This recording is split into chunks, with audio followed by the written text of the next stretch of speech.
काका रोड पे रहना कैसा लगता है आप? अच्छा नहीं लगता लेकिन क्या करें।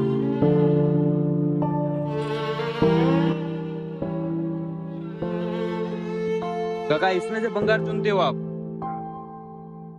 इसमें से पैसा मिलता है आपको, है ना? चलो बैठ के बात करते हैं ना हम। बैठ के बात कर सकते हैं आपके साथ? ओके चलो।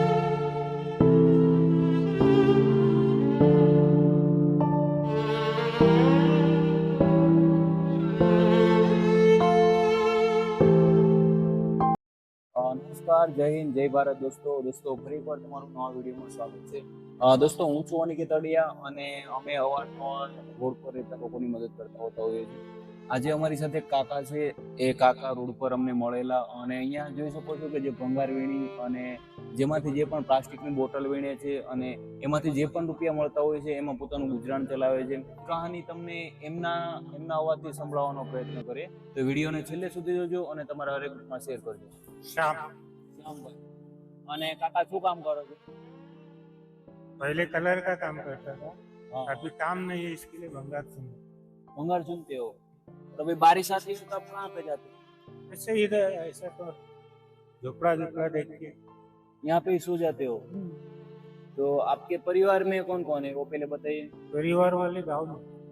गांव में आपका गांव कौन सा है आपका? महाराष्ट्र महाराष्ट्र. और गांव का नाम बोल दीजिए. बुल्ढाना। बुल्ढाना आपके गांव का नाम है. तो आपके परिवार में आपके लड़के लोग और कोई नहीं है? आपकी बीवी? वो गाँव में रहते। गाँव में रहते हैं.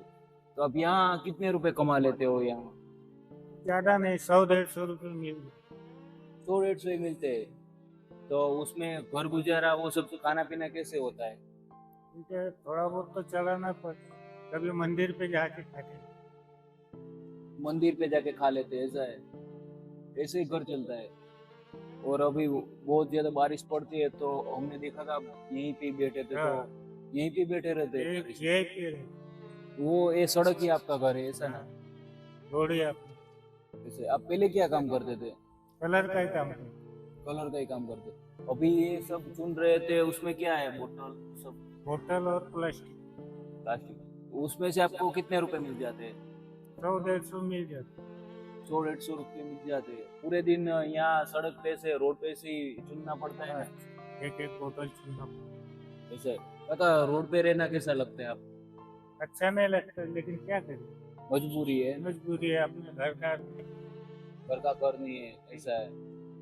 बाकी सभी लोग यहाँ से निकलते हैं, कोई मदद करते हैं आपको? और कोई कोई खाना दे के जाता है। खाना देके जाते हैं, और कोई कुछ नहीं करता. દોસ્તો આવા લોકો રોડ પર રહેતા હોય છે અને આગળના પોડકાસ્ટમાં પણ મેં કીધેલું કે બોટલ વીણી અને પોતાનું ઘર ચલાવતા હોતા હોય છે. આ લોકો પાસે કઈ સહારો નથી હોતો, આ લોકોને કોઈ સપોર્ટ વાળો નથી હોતું. તમને બધાને જ અપીલ કરી કે આવા કોઈ પણ આ શ્યામભાઈ જેવા કોઈ પણ લોકો દેખાય તો એમની મદદ કરજો. રોડ પર કોઈ પણ વ્યક્તિઓ હોય તો એમને સહારો આપજો. બેઘર હોય તો તેમને આજુબાજુની કોઈ સંસ્થા હોય તો ત્યાં તેમને રહેવાની સુવિધા કરજો. તો બસ આવા બધા જ લોકોનો સપોર્ટ કરતા રહેજો, જેના કારણે આ બધા જ લોકોને રોડ પર રહેવું નહીં પડે. તો શ્યામભાઈ તમે તમારા ઘરે નથી જવા માંગતા?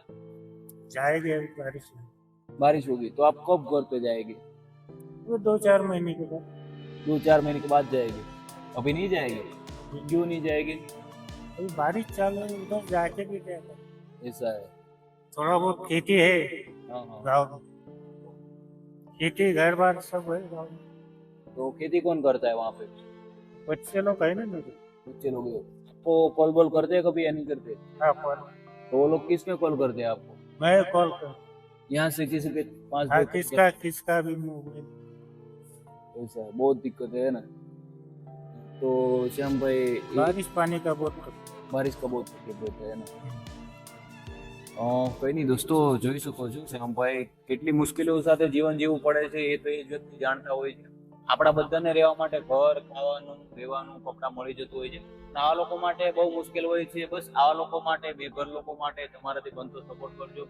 અમારાથી અમે બનતો અત્યારે સપોર્ટ કરશું અને અવારનવાર સપોર્ટ કરતા હોતા હોઈએ છીએ. પણ તમે પણ તમારાથી બનતો સપોર્ટ કરજો, જેના કારણે આ વ્યક્તિઓને બેઘર નહીં થવું પડે, આ વ્યક્તિઓ પણ સહારો મળી રહે. શું કેવું છે તમારું શ્યામભાઈ? કે તમને પણ મદદ કરવી જોઈએ બધાને રોડે રહેતા હોય એને, હે ને? कोई शाम को खाना है बाकी के, कोई शाम को खाना देते. मंदिर पे जाके खाना। મંદિર पे जाए तो कोई बात नहीं। तो बस दोस्तों आ व्यक्तिओ देखाय तो એને સપોર્ટ કરજો, અમે અમારાથી બનતો સપોર્ટ કરજો।